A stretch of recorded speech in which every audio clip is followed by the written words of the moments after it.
Welcome to another edition of the Plus One interview. And today we got a special guest. My man Mike Curtis is here to join us. We got a lot to talk about. Mike, what's going on, sir? Not much, man. How you doing? I'm all right, man. How's things up there in Syracuse? Things are good. I'm a high school sports reporter here. So we're currently waiting on direction if we're going to have a fall sports season or not. Yeah, well, what are you hearing about that? What are you hearing about the fall sports? Because I know usually football camps, the high school football camps begin around this time, and also you got the college football camps usually around this time. So what are you hearing about the high school football? Yeah, so basically the guidance is if school is going to be open, they're going to try to have some sort of a football season. They haven't made a final decision yet, but we should be awaiting that anytime within the next week or so. Because does the football season start early September or end of August out there? Yeah, end of August. End of August, yeah. Last year it was probably September 1st. Okay. And they put it back now until September 17th. So we're just waiting on that final day. All right, gotcha. All right, man. So we got a lot to talk about. First, we got to talk about this news in college sports that, Tuesday we get the announcement, the Big Ten.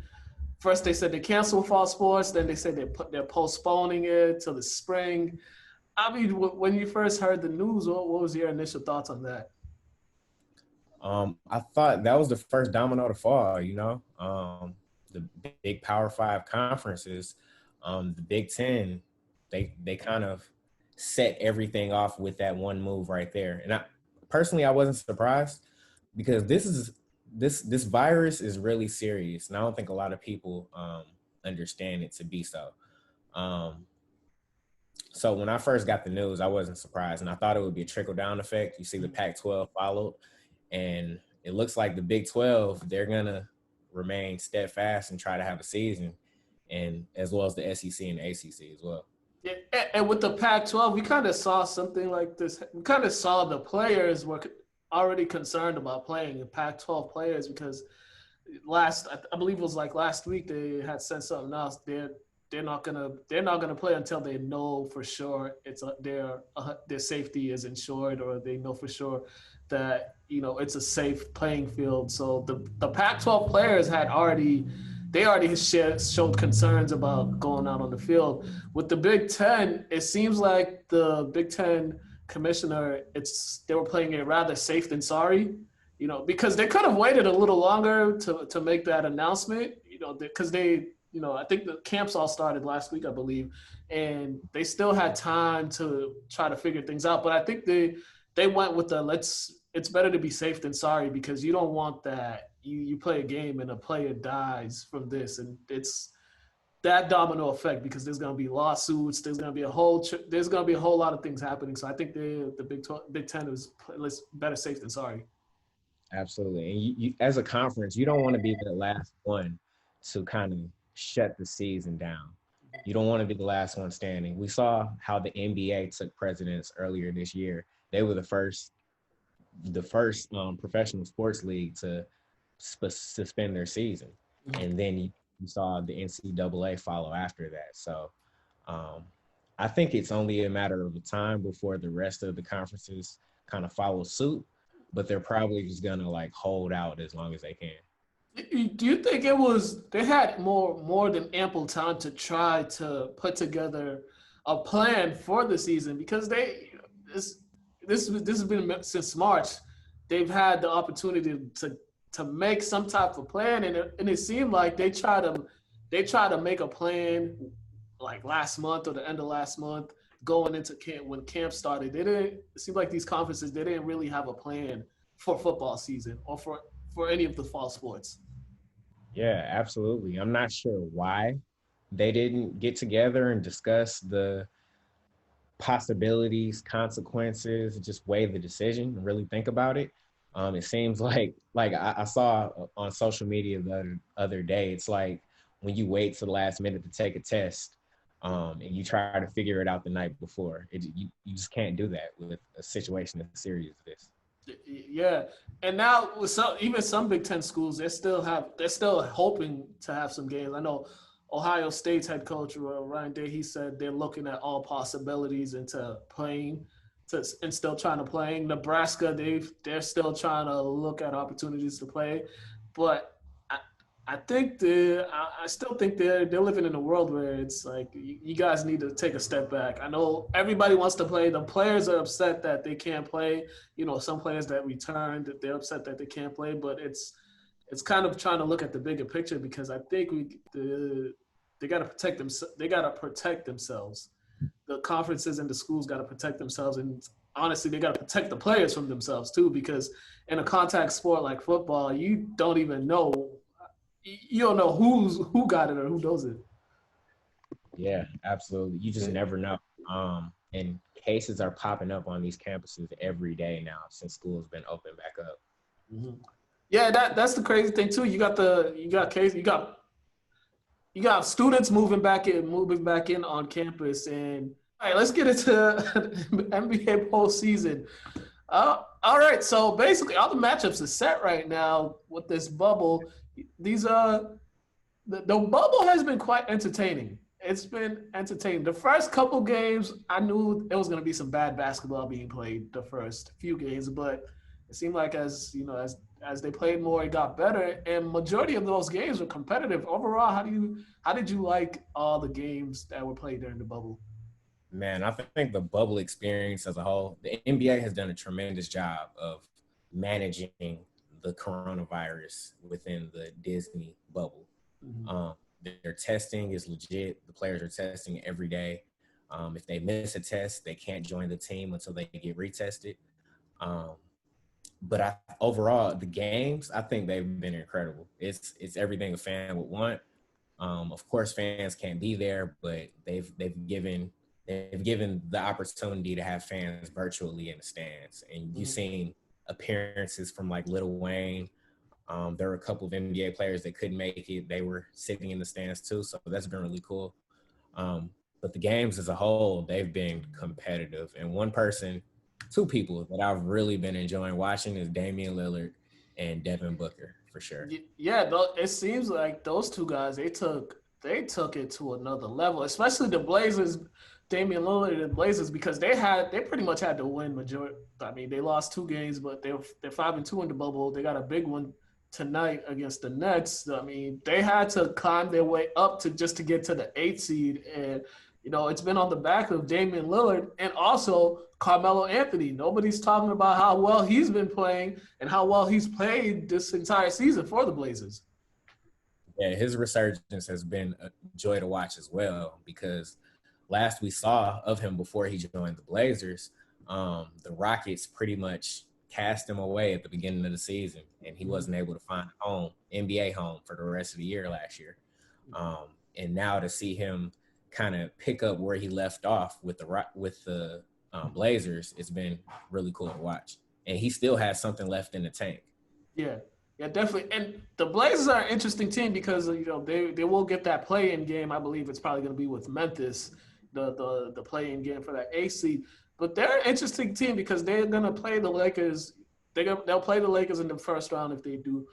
They beat the Grizzlies in that play-in game. And that matchup is really interesting because the Blazers have some things that other teams don't have. They have 3 7-footers that they can throw at Anthony Davis. I don't know how many teams in the West have that. And when you got 3 7-footers you can throw at an all-NBA player, it might not stop him from doing what he's doing, but it'll slow him down. It'll slow him down a lot. And I think for the Lakers to win, it's Anthony Davis and LeBron James have to be on their A game the entire series. Yeah, I think a lot of people are forgetting that Portland actually hasn't been healthy the entire season. They lost Nurkic, and now they pretty much have their full roster back. So it's kind of like they're getting a fresh start. It's a new season, and they're probably going to be one of the most dangerous 8th seeds we've ever seen. Yeah. Now, if they can get past the Lakers, then they could probably make it to the Western Conference Finals. Yeah, that'll be the biggest. That will be one of the biggest shockers or one of the biggest upsets if they do get past the Lakers, because the way the Lakers been playing all season has been great, but they haven't been playing well in the bubble, especially on the defensive side. The thing that concerns me about the Lakers is the shooting. They're not really, they don't have really proficient 3-point shooters. Danny Green has kind of fallen off. Kyle Kuzma, he hit that game winner the other night, but he's been up and down for the most part. And then when you look at their role players, it's like who can you rely on to step up? I mean, Dion Waiters, J.R. Smith. No, I'm not too sure. So it's gonna be, so it's gonna be more so. It's gonna be on the shoulders of LeBron and AD a lot more. And I probably believe they'll get past Portland. They'll probably be if they do play Portland, they'll probably be a 6-game series, but it won't be an easy 6 games. Yeah. What's unfortunate about this bubble format for the Lakers is there's no benefit of having the number 1 seed. Mm-hmm. In a standard season, you'll have home court advantage, but we're in a bubble and you pretty much play in front of the same crowd. Yeah. Refs probably won't call anything in your favor. It'll play fairly. And I really don't see a benefit to having the number 1 seed unless you get to pick your own matchup, which that's not available to the Lakers. What benefit for them is they kind of get a couple more days off due to those playing games. They kind of will get a couple more days of rest. So that'll be sure. I'm sure that'll be very helpful to them, especially to LeBron. That'll be very helpful to him because, you watch those 2 teams play those 2 games. You guys can sit back, relax, and get a little more healthy. Another interesting matchup, the Rockets and the Thunder. That is going to be a very interesting matchup. And now that we hear the news that Russell Westbrook, he's going to be out for the time being in the first round because of a quad injury. And can James Harden carry the load? Can he, can he be the scorer, the creator? Because if you look at that team, it's been him and Russell Westbrook, the playmakers on there. But now with Westbrook not playing, it's going to be like, can James Harden be that playmaker? We know he can score, but can he be a playmaker? Because they don't really have other guys that can create their own shot. I mean, Austin Rivers, but he's kind of hit or miss. Yeah. And he actually scored a career high during this bubble, which is ironic. But, yeah, we're going to see James Harden probably return to some of the play that he's used to playing without Westbrook, without Chris Paul, when he was leading the Rockets all those years. I think it'll be interesting because Chris Paul was a member of the Rockets just last year. Mm-hmm. So it's really cool to see them match up in this playoff series. It'll take a lot. It'll take a lot for OKC to probably get over the hump because let's say Russell Westbrook comes back later in the series. If it goes 5, 6, or 7 games, then it could really get interesting. Yeah, and also that little animosity between Chris, the way he left, the way he got out of Houston, there's probably still some little resentment there. So we might see Chris Paul play better than he was playing in the regular season because he was having himself quite. Any other year, if Giannis wasn't putting up the numbers he was having, we'd probably be talking about Chris Paul for MVP the season that he had with such a young roster, him being a vet and playing with so many young guys. Absolutely. No one expected this team to be as good as they are. Mm-hmm. Honestly, when he got traded to Oklahoma City Thunder, everyone thought it was going to be a rebuilding year for the Thunder. But the way he meshed with Shai Gilgeous-Alexander, Steven Adams, the way he kind of pulled that group together and kind of made them a competitive team, it's been really cool. Yeah, and another matchup another intriguing team in the postseason will be the Denver Nuggets because they've also had injury issues throughout the season. The other night when they played the Lakers and they had their starting 5 in there, they were doing whatever they want on the offensive end against the Lakers. The Lakers really couldn't stop them. They really couldn't stop them. Jamal Murray was getting whatever he wanted. Michael Porter Jr., he's really emerged in the bubble. I mean, now that he's getting playing time, there's no reason to keep him on the bench. He's going to be the starter for the foreseeable future. And they're such a long, athletic, and young team. So the Nuggets are a team to watch in this postseason, and also, that having no home court advantage could benefit a team like them.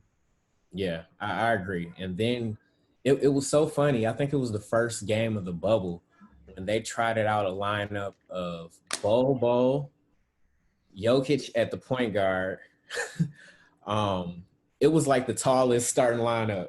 Yeah, I think they had Plumlee playing the center, and Yeah, it was interesting. The team, they have so much talent on that team, but they're so young, so we just don't know if they can put it all together. But if there was a moment for them to make a run at it to surprise people, I think this will be the time for them, because you can't deny the talent that they have on their team, because they got 3-4 guys that can give you 20 points.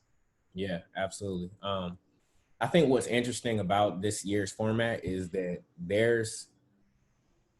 even though they're the favorites like Milwaukee, like LA, both LA teams, and even Toronto you can throw in there. Even though they're those favorites, you could have a wild card team advance to the finals. Yeah. This could be that type of situation where we see a team like Portland or a team like Houston, if they get healthy, or even a team like Boston, just advance to the finals. Yeah. We'll get to the East in a second. Lastly, I just want to talk about the Clippers. I mean, what do you make of the Clippers? That's another team. It seems like injury has been the main topic with some of these top teams. And these guys, I think they've thrown out like 35 or 40 different lineups this entire season, just because guys have been in and out the lineup. And I think they might actually have their full roster for the playoffs. I know Montrezl Harrell is coming back. He's been out for the past couple games, and Beverly's coming back. So they're gonna have their full roster for the first time in probably all season. I'm just intrigued to see how they're gonna play, because they played well when Paul George and Kawhi Leonard are on the court. So now I just want to see how they're gonna play with their actual full roster. Yeah, on paper, I think the Clippers are the deepest team in the league.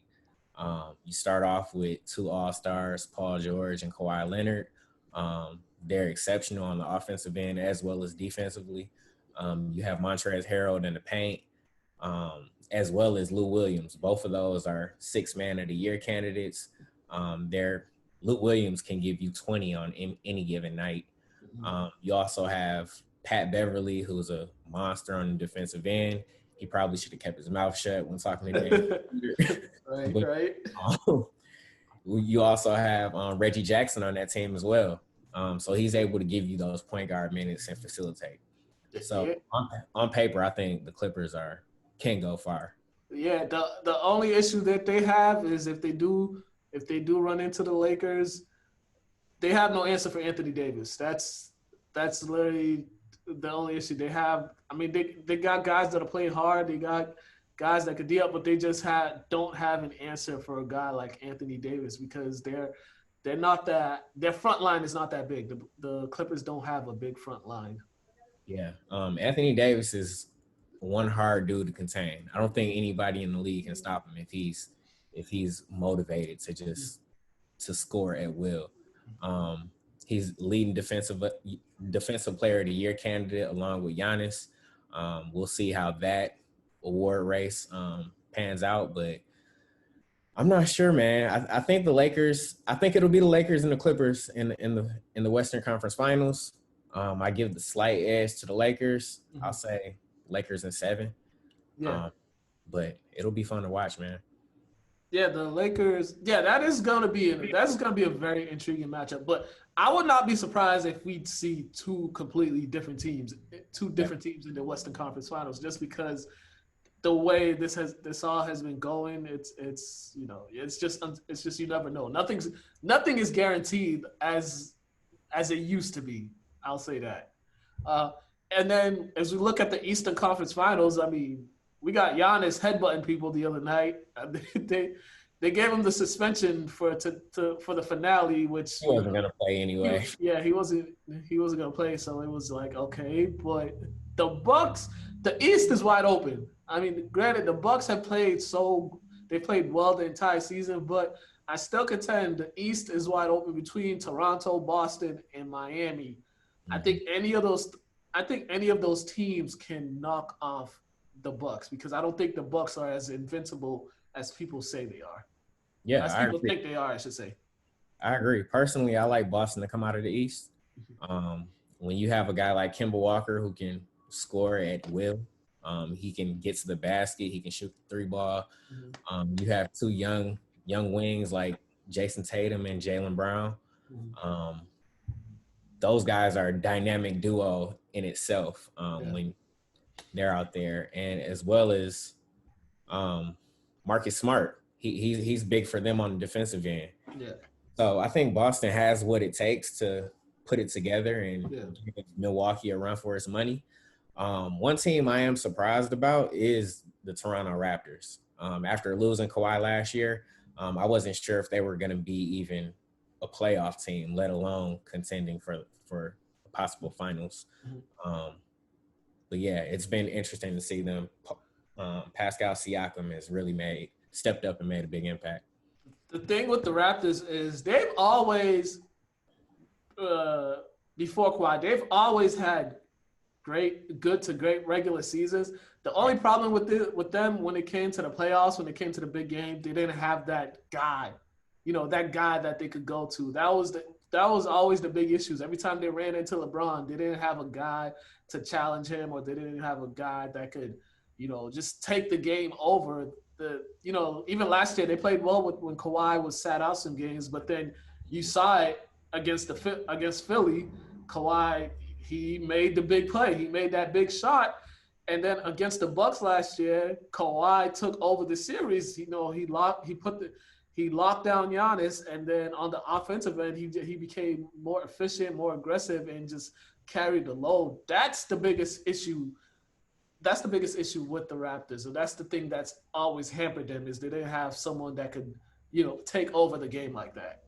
Right. And who do you have for that team that can do that currently? You go to Kyle Lowry? Do you go to Siakam? Fred VanVleet has stepped up tremendously this season. He's in the starting lineup, starting beside Kyle Lowry. So the guy, the obvious answer for the guy that should be that person to do that is Pascal Siakam, just because he's 6'9", he's athletic, he can do a lot of things. It's still I just still find it a hard time. You can't have the two little guys aren't going to be able to take over the game, because you could throw long athletic players on them, which a couple of these teams in the East have, and it'll give them issues to start. So I'm intrigued. It's going to be interesting to see what the Raptors are going to do. Now, back to the Celtics. I think one thing with the Celtics, I think they have the right formula. Walker, Tatum, Brown, Hayward. Those are your offense. Those are your four offensive guys.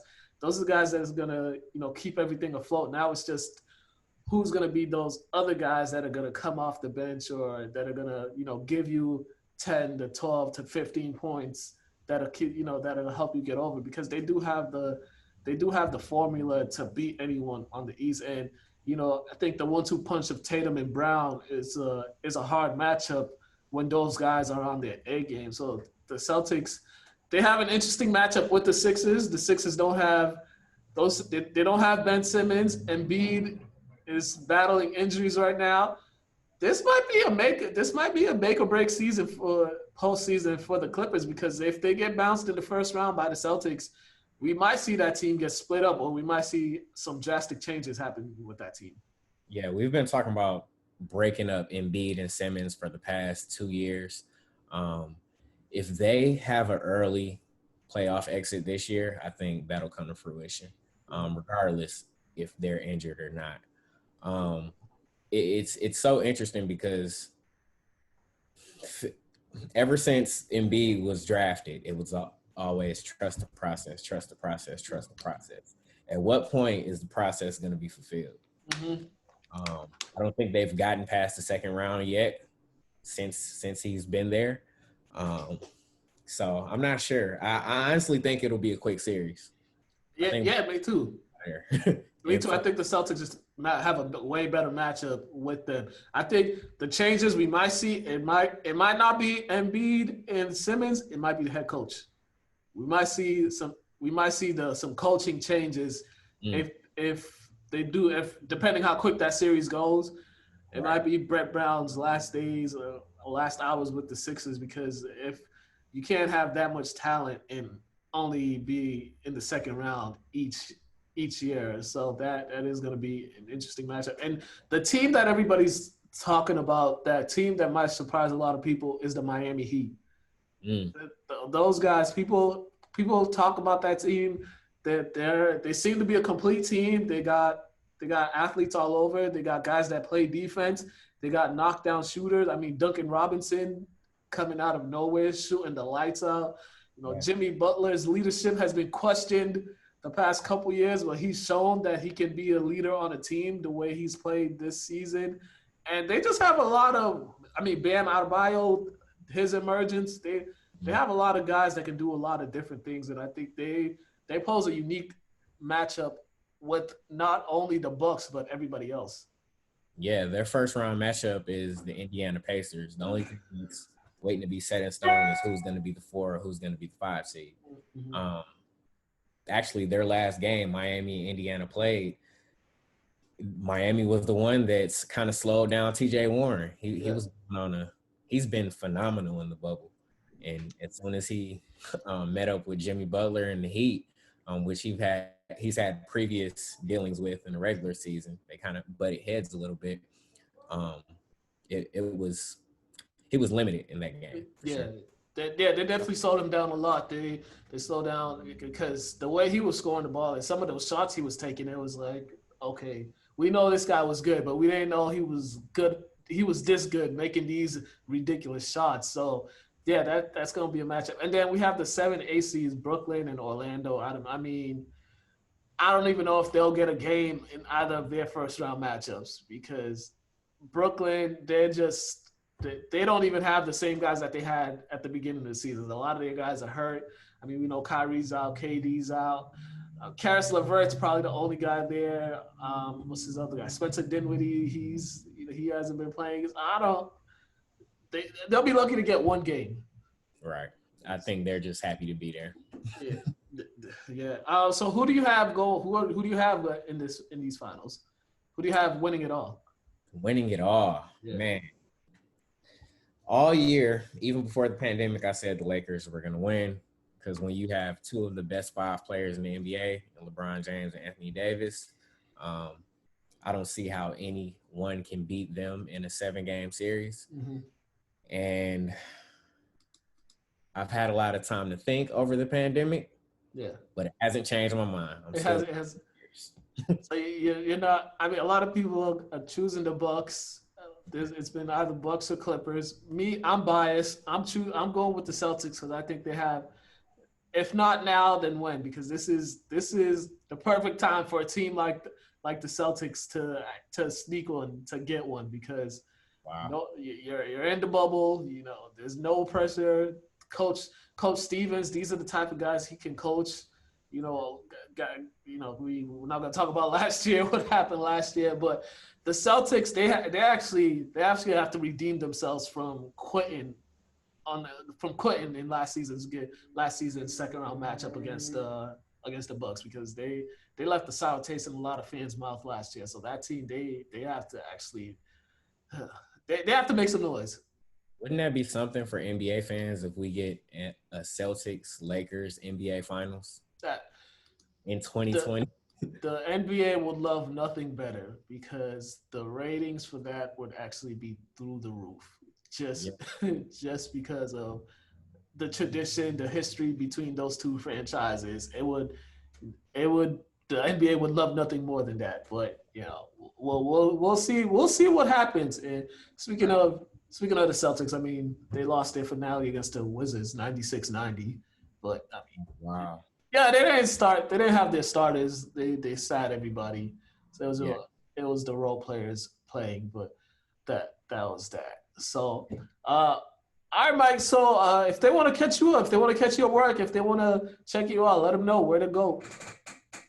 Definitely, man. I appreciate you having me. I'm on Twitter at Mike A. Curtis 2, as well as SyracuseDotCom. That's where I cover high school sports for the most part.